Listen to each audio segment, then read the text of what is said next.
Dennis Skinner, ex officio, sitting with the National Executive, but I don't know how to get away with it. This is a tremendous conference, and it's been a tremendous year. And it's mainly because of the election of our new leader, Jeremy Corbyn, and all the people that represented on the front bench.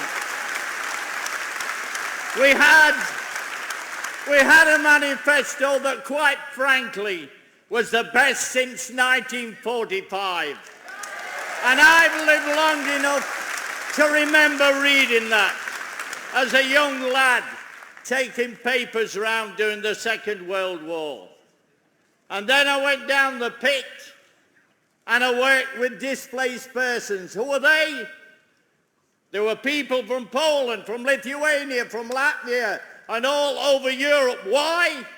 Because at the end of the Second World War, there were millions of people displaced from the country in which they lived. And so I worked with Poles and Lithuanians and all the rest of it. And do you know why there was never an argument in the pits? Because they had the same money as us, and they were in the NUM. That's the difference. And now we live in a society where 0-hour contracts dominate. And on the St. Pitt site, in the middle of Derbyshire at Shirebrook Colliery, there is now a man called Mike Ashley, who just happens to own Newcastle United as well, employing above 2,000 people, mainly people from abroad, on 0-hour contracts. That's the difference between 1945 and now. And that's why the manifesto that was published during the course of that snap election is very important to all of us. Because it means there is a new zeal abroad within the Labour movement.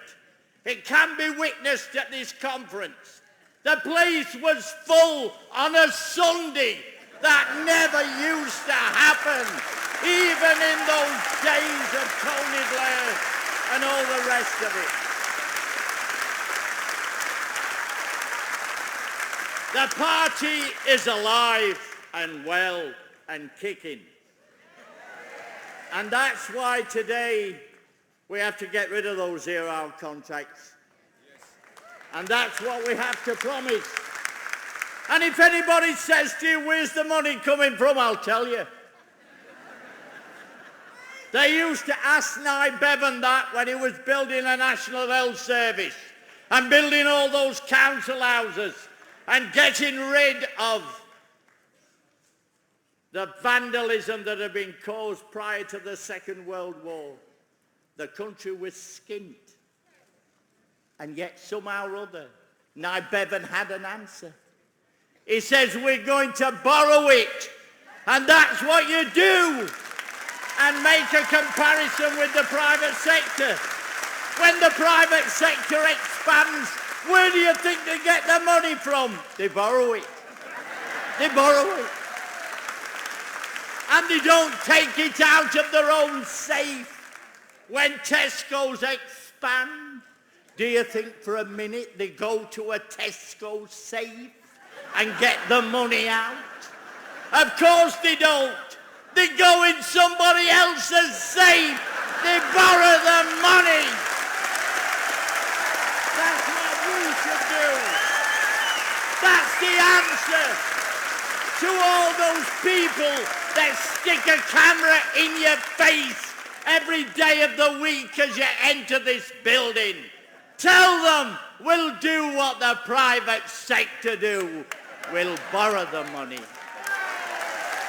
And so when we get rid of zero-hour contracts, and when we renationalise Royal Mail,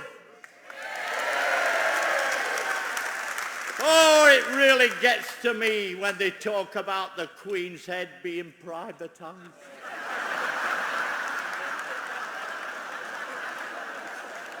That's where the money comes from. That's what we did in 1945.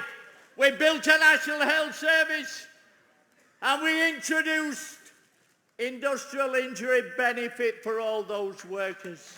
We brought in free education from the cradle to the grave. That's why we're going to get rid of tuition fees.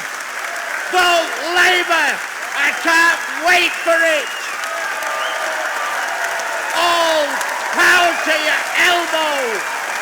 Thank you very much.